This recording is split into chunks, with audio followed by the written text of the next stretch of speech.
This is how it's going to be. We will shut you down. We will cite you. And if we need to, we will arrest you and we will take you to jail. Period. There should be nothing unambiguous about that. Don't make us treat you like a criminal. But if you act like a criminal and you violate the law and you refuse to do what is necessary to save lives in the city in the middle of a pandemic, we will take you to jail, period.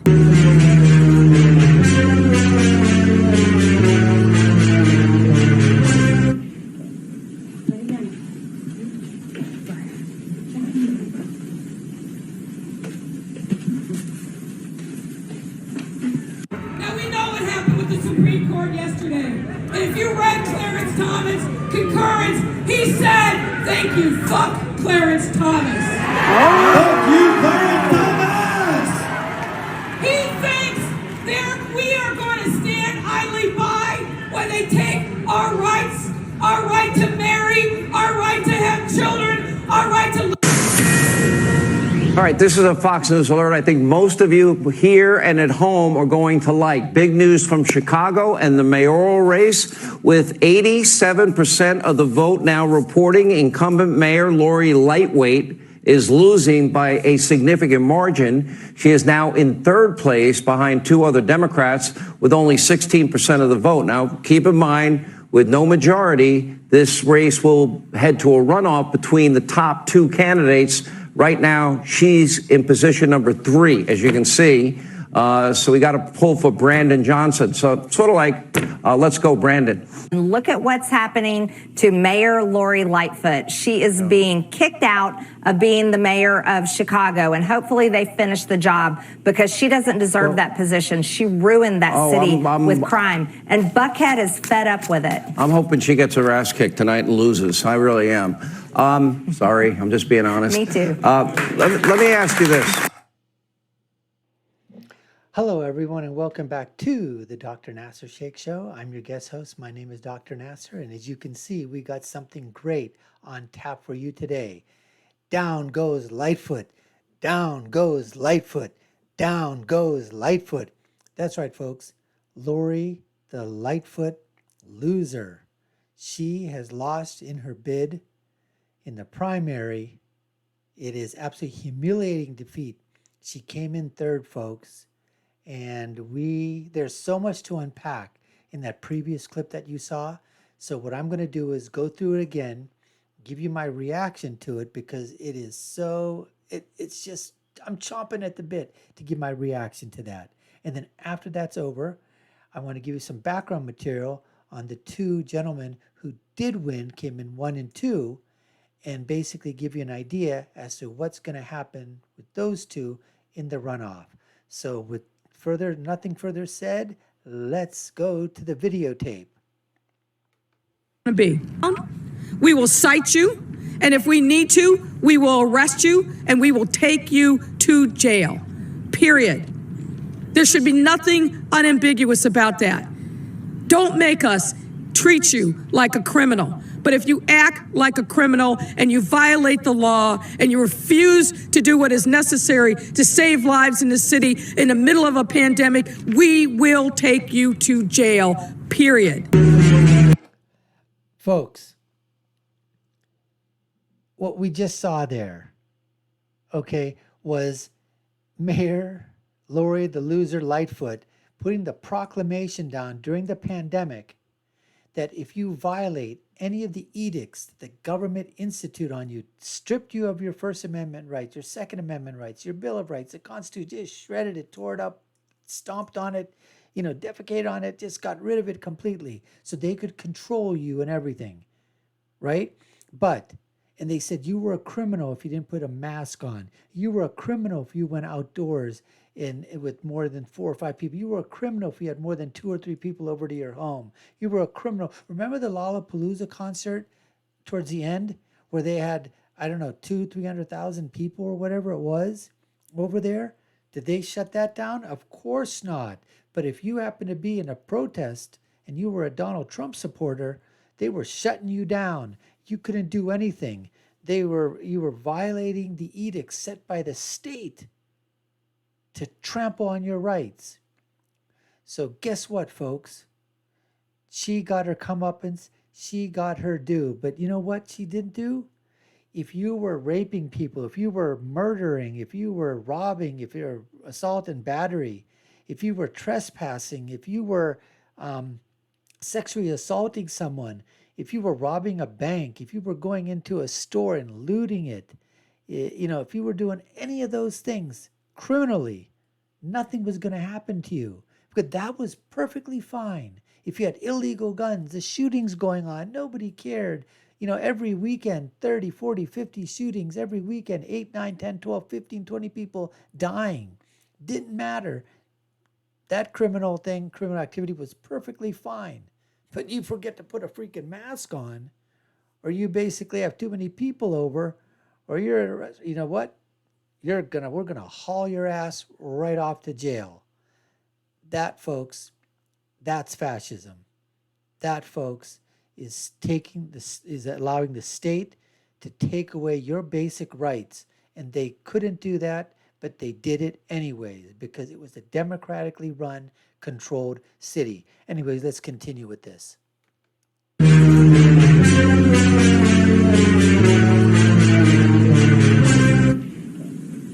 That music was absolutely stupid. And I'll tell you what's even stupider. This is the acronym SIMR. SIMR. I coined it. You know what it stands for? Stupid, idiotic, moronic, and then completely retarded.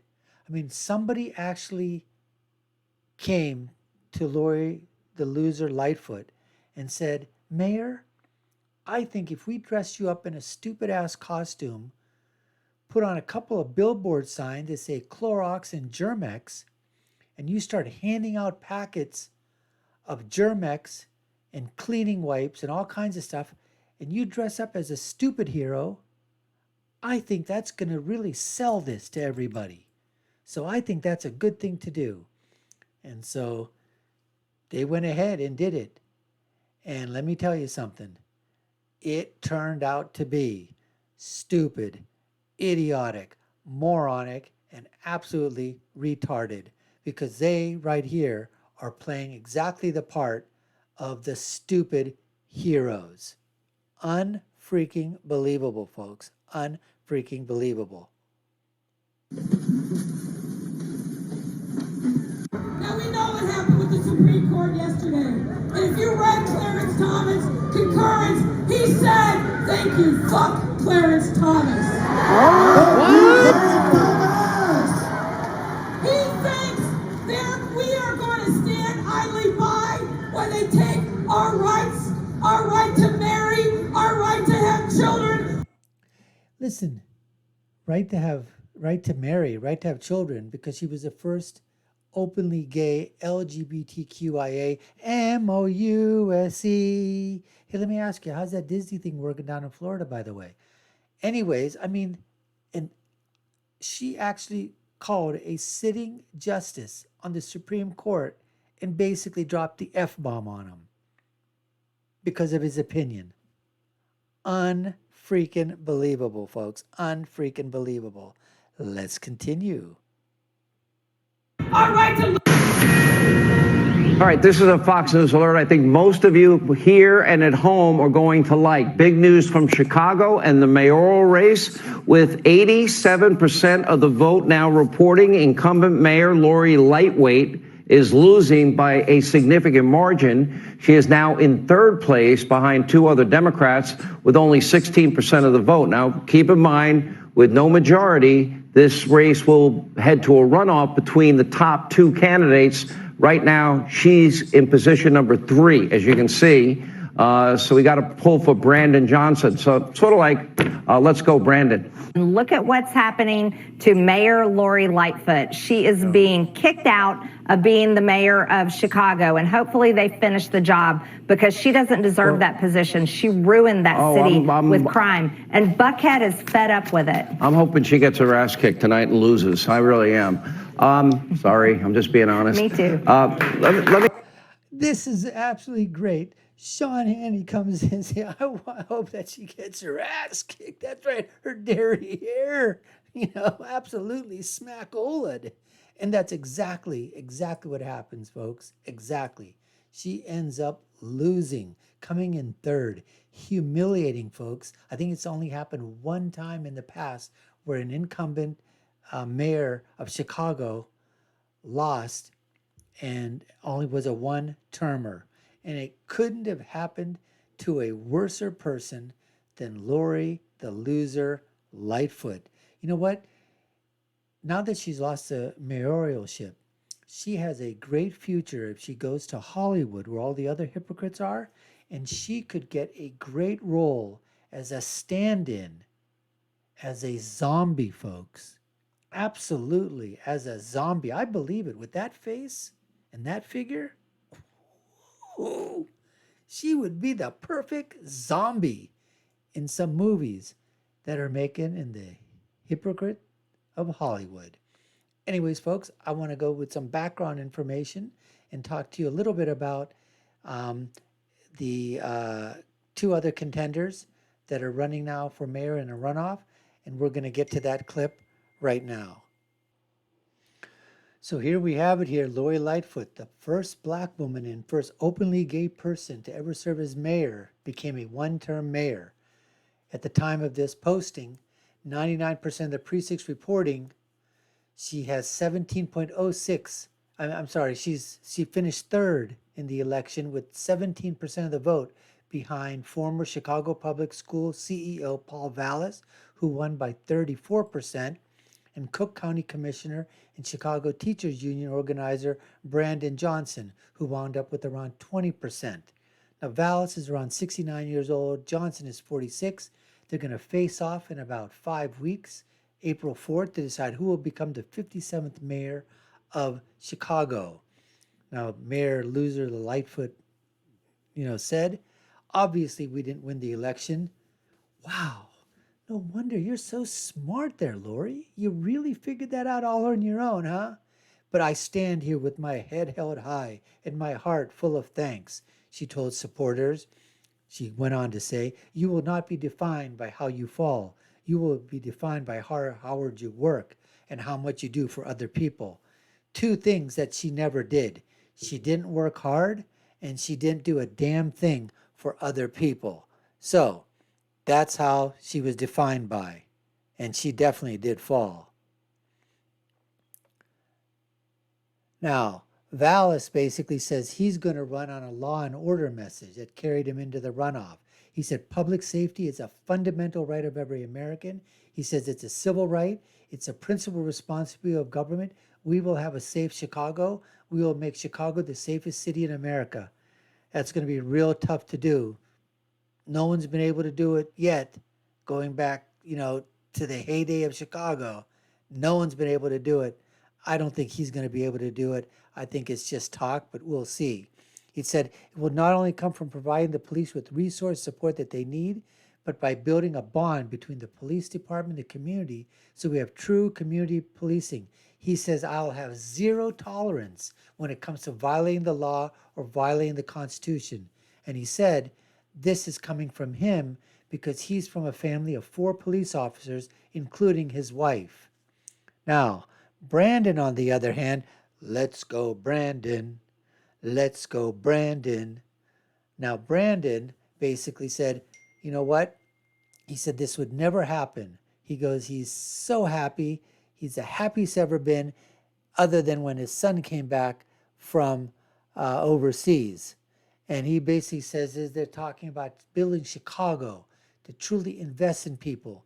He goes, the most radical thing we can do in a city is to love the people of Chicago. He goes, the finances of the city, they belong to the people of Chicago, to the people of the city. And what they're basically saying is that a Paul Vallas and a Brandon Johnson runoff, two diametrically opposed people, even though that they're Democrats. It's a generational battle. There's a Chicago Teachers Union, which is extremely, extremely powerful. And they basically say it offers the voters a starkest contrast on the future of education and policing. This is a picture of Paul Vallas right here, who came in first. And this is a picture of Brandon Johnson, who's talking to basically the zombie, Lori the Loser Lightfoot, right here. And here's what they're talking about. They said that they had 1,000-strong army of teachers union and SEIU members who helped turn out the vote for Johnson.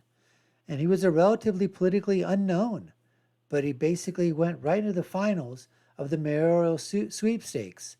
Alderman Brian Hopkins, who endorsed Vallas, said it was a show of force for Johnson, and he said that at least 3 Chicago Teachers Union members or staffers that were paid by the teachers union in every precinct that this gentleman said he visited, they were there. He goes, they're everywhere. They saturated the ground game. He said it's a new machine, and it's hearkening back to the pre-Shackman heyday of the old Democratic machine. So, Brandon is going to be relying upon the Chicago Teachers Union, the corruption that's there, and the SEIU members as well. So let's see what happens. Now, it basically says, with violent crime perception as foremost, the mayor and Lightfoot did not get rid of Chicago Police Superintendent David Brown. She stubbornly defied, basically all the pressure to remove him, and all 8 challengers basically, wanted to get rid of him, and, they failed to make the runoff. They basically also talk about that Lightfoot follows in the footsteps of Jane Byrne, who was the first woman to serve in Chicago and was turned into a one-termer by the defeat. So this is absolutely humiliating for us, folks, absolutely humiliating. Now, Lightfoot, she was counting on African-American voters to help her finish, and get over the finish line, basically. And she was hoping that that would compensate for the support that she lost among lakefront voters disappointed with the record on reform, transparency, and crime. You think? And she pointed to her signature Invest Southwest plan as proof that no mayor, not even Washington, has done more for the African American community. She didn't do diddly squat for them, but she did a little bit, but she left everybody else in the dust behind, basically. And, they just basically go on to say that Vallas has run an uncharacteristically disciplined campaign. He was focusing on law and order. That's what he talked about. He says he has a sweeping plan to fill the 1,700 police vacancies. He wants to take the handcuffs off of the demoralized officers. He wants to stop brazen criminals from terrorizing residents. He says it's going to start with the firing of Superintendent Brown. They want to end pushing resources to the district level, restoring beat integrity, using $100 million that the Chicago Teachers Union spends each year on private security. So the Chicago Teachers Union, they spend $100 million for their own private security, but they don't spend it on for the people of Chicago. And it just basically talks about that the cornerstone of his anti-violence strategy, this is Paul Vallas, this is the tax the rich, baby. Tax the rich. They have to bankroll $1 billion in new spending. He wants to train and promote 200 new detectives, launch a comprehensive efficiency audit, close down Chicago Police Department's Hoffman Square facility, erase a racist gang database, and end the 3-year, $33 million shot spotter contract. And basically, he says Vallas wears his opposition from the teachers union as a badge of honor. He's also infuriated the CTU by proposing that scores of Chicago public school buildings that are now operating more than half empty, basically, they forged partnership with charters and parochial schools, that the school day be lengthened, tax increment financing surplus be used to create a school voucher program. He calls it a scholarship program. And anyways, it just continued to go on here that they said that Vallas' greatest opportunity for expansion lies in the Hispanic wards that backed Garcia. Johnson is hoping to consolidate a divided African-American vote, resurrect the Rainbow Coalition that he elected and re-elected Harold Washington. Anyways, basically, it just goes on to say that this is going to be a stretch for Brandon Johnson to win, but because he's got the backing of the powerful Chicago Teachers Union, and because he's got the backing of the SEIU, members and the union members, and they propelled him to an unlikely secondary, position, he is a force to be reckoned with. So Paul Vallas, it's not, sewn up for him right now. But anyways, we'll see what happens. But the big thing, folks, is that down goes Lightfoot. Down goes Lightfoot. She is lost. She is out. Counted out. It wasn't a TKO. It was an absolute knockout, a political knockout to get rid of this stupid, idiotic, moronic, retarded person who really thought that she was a mayor. Thank God that Lori Lightfoot has lost in the mayoral primary in Chicago. Folks, thanks for watching the show. You've been watching the Dr. Nasir Shaikh Show. I've been your guest host. My name is Dr. Nasir. If you haven't done so already, subscribe to the channel, like, share, and follow us. Hit that notification bell. Tell us what you think. Comment below. And I'll leave you with my final thought, which is, when you're right, you're right. And when you're left, you're wrong. We'll see you again next time, folks. Take care and stay safe.